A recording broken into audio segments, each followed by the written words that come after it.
What's up, Threadheads? Happy Monday to you. I hope you're having a great one. It's a wet one here in St. Louis, so I hope you're somewhere warm and dry. Hey, what a difference a day makes, right? I mean, yesterday we celebrated Palm Sunday, when Jesus comes riding into Jerusalem, the grand marshal of the parade. They're cheering him and waving palms, just knowing that everything's going to be different now. Jesus has come, and he's going to change everything. And then Jesus starts to change everything. It's Easter Monday, and we read about it in Mark chapter 11, verse 15 through 19. It's one of the most iconic scenes in all the Bible, when Jesus drives the money changers out of the temple. Now, we're quick to point out that these money changers are selling the animal sacrifices within the temple, but the bigger problem here isn't their vocation in the temple, but rather their location in the temple. You see, they've set up shop in the outer court of the temple. It's called the Court of the Gentiles, and it's the farthest most point that any non-Jew can travel within the temple. In verse 17, Jesus says, "Is my house not to be a house of prayer for all nations?"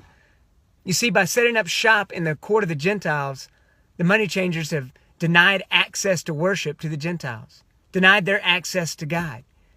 God's people were never meant to be a barrier, but rather a light to the nations. That's the good news of Easter. You see, in Jesus Christ, the access to God was made available to all people, Jew and Gentile alike. Who do you know that needs to hear that good news today?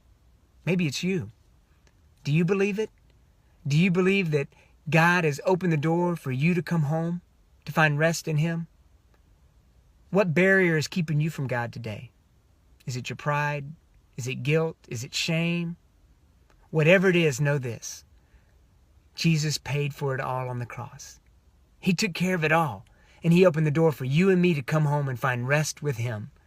As he says in the Gospel of Matthew, "Come to me all who are weary and heavy laden, and I will give you rest." That rest is available for you and for me. Easter's coming. Hallelujah, Easter's coming.